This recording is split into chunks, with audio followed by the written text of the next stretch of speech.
सतर्कता जागरूकता सप्ताह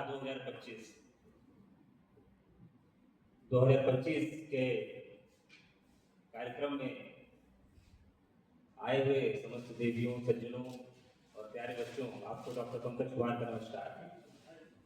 क्योंकि आज का विषय है सतर्कता हमारी साझी जिम्मेदारी।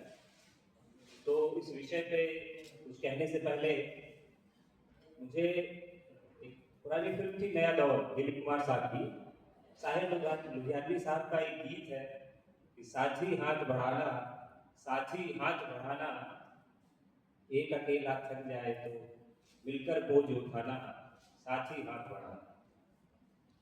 तो विषय ही हमारा ऐसा है कि साझी जिम्मेदारी। भ्रष्टाचार के खिलाफ जो एक जंग है, इसमें जो भी लोग प्रतिभाग कर रहे हैं, अकेले कहीं न कहीं थक चुके हैं, क्योंकि वो चंद है, वो बिरले बहुत कम है।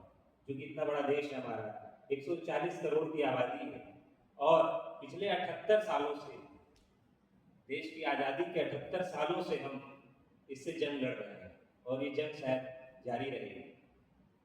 तो हाथ बढ़ाने की ज़रूरत है उन साथियों की जिन्होंने हाथ नहीं बढ़ाया है। और आज ये मौका है कि हम इस विषय को देखते हुए निकट भविष्य में वो हाथ बढ़ाए, वो साथी जो इसे खत्म करना चाहते हैं, जो इस मुहिम में लगे हुए हैं कि भारत भ्रष्टाचार मुक्त हो। हमारा देश इस गंभीर समस्या से जूझते हुए बहुत ही ज़्यादा पीछे जा चुका है। कहने को तो हम चौथी अर्थव्यवस्था है, पर जो हकीकत है अगर आप उसको देखेंगे तो हकीकत से बहुत दूर है। हकीकत को देखने के लिए आपको गांवों में जाना पड़ेगा, समाज के उस अंतिम व्यक्ति की दशा और दिशा देखनी पड़ेगी।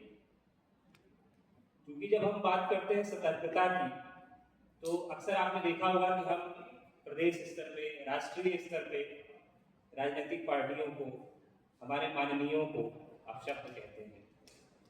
उनके बारे में हमारी सोच ये है कि ये लोग कुछ नहीं करते हैं, चाहे वो लखनऊ में बैठे हैं, चाहे वो दिल्ली में बैठे हैं। पर हम ये नहीं सोचते हम क्या करते हैं। हम अपने घर में बैठकर उनको ये सब बातें कहते हैं, बड़ा आसान है, पर हम क्षेत्रीय स्तर पर क्या कर रहे हैं। क्षेत्रीय स्तर पर अगर हमारे आसपास एक पार्षद है, एक सभासद है, गांव में सरपंच है, अगर वो भ्रष्टाचार कर रहा है या उसके काम में गुणवत्ता नहीं है, तो हम वहां तो नहीं बोल पा रहे हैं जहां से हमें शुरुआत करनी चाहिए। या हमारे ही कार्यालय में, चाहे वो केंद्र के कार्यालय में या राज्य के कार्यालय में, हमारा ही कोई साथी या हमारा ही कोई दूसरा अधिकारी, कोई कर्मचारी अपने स्तर पे अपने तरीके से भ्रष्टाचार कर रहा है और हम उसका विरोध नहीं कर पा रहे, और हम बातें बड़ी बड़ी करते हैं कि हम फलाना जी को कुछ बोलते हैं, माननी जी को कुछ बोलते हैं, सरकारों को कुछ बोलते हैं।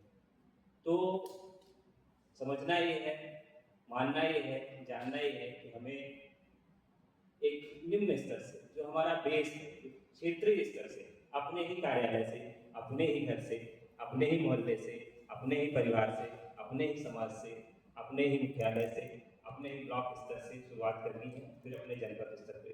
तभी हो सकता है कि एक दूसरे के साथ से, सहयोग से इस भ्रष्टाचार पर हम विजय प्राप्त कर सके। इतना आसान नहीं है। अगर हम दूसरे देशों को देखें तो हम लोग सुनते हैं कि भ्रष्टाचार के आरोप में वहाँ बड़ी कठिन सजा दी जाती है, अर्थदंड के साथ साथ उनको शारीरिक सजाएं भी बहुत ज़्यादा दी जाती है। तो चूंकि हमारे देश का कानून इतना लचीला है कि किसी भी तरह से भ्रष्टाचार करके भ्रष्टाचारी, चाहे अधिकारी हों, कर्मचारी हों या हमारे नेतागण हों या अन्य भी कोई व्यक्ति हो, बड़ी ही आसानी से वो विदेश चले जाते हैं और हम यहाँ देखते रह जाते हैं। तो कहीं ना कहीं हमारी जो कानूनी प्रक्रिया है वो भी कमजोर है, और उसमें भी हमें सोचना होगा, हमें कुछ करना होगा अपने स्तर पे। आरटीआई देखिए, आप लोग अगर आरटीआई के बारे में जानते हो तो भारत सरकार द्वारा ये आरटीआई एक्ट जब लाया गया और उसकी सुविधा दी गई तो बहुत हद तक जो भ्रष्टाचार कई क्षेत्रों में हो रहा था उस पर एक लगाम लगी। तो इसी तरह बहुत सी हमारे पास ताकतें हैं कानून के मुताबिक, बस हमें उनका उपयोग करना है। और अकेले तो नहीं कर सकते हैं, इसीलिए हमें किसी का साथ चाहिए। साथ कुछ चंद ऐसे लोगों का जो इस मुहिम में आपके साथ खड़े हैं, इन्हीं कारणों से आगे नहीं आ पा रहे हैं, शायद डर है, भय है कि कहीं उनके साथ कुछ गलत ना हो जाए, या कहीं न कहीं जो हमारी ये मशीनरी है, जो हमारी कार्य प्रणाली है, उनके ऊपर कुछ संकट न लाए।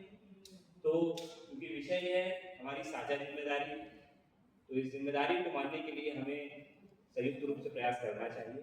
और एक दिन ऐसा आएगा, मुझे लग रहा है कि इसी मंच से हम ये कह सकेंगे आज हमारा देश इस भ्रष्टाचार रूपी कैंसर से, कैंसर भी कहें तो कम है, कैंसर का भी कहीं न कहीं इलाज की संभावना बनती है, से मुक्त हो जाए, और तब ये बहुत बड़ी उपलब्धि होगी।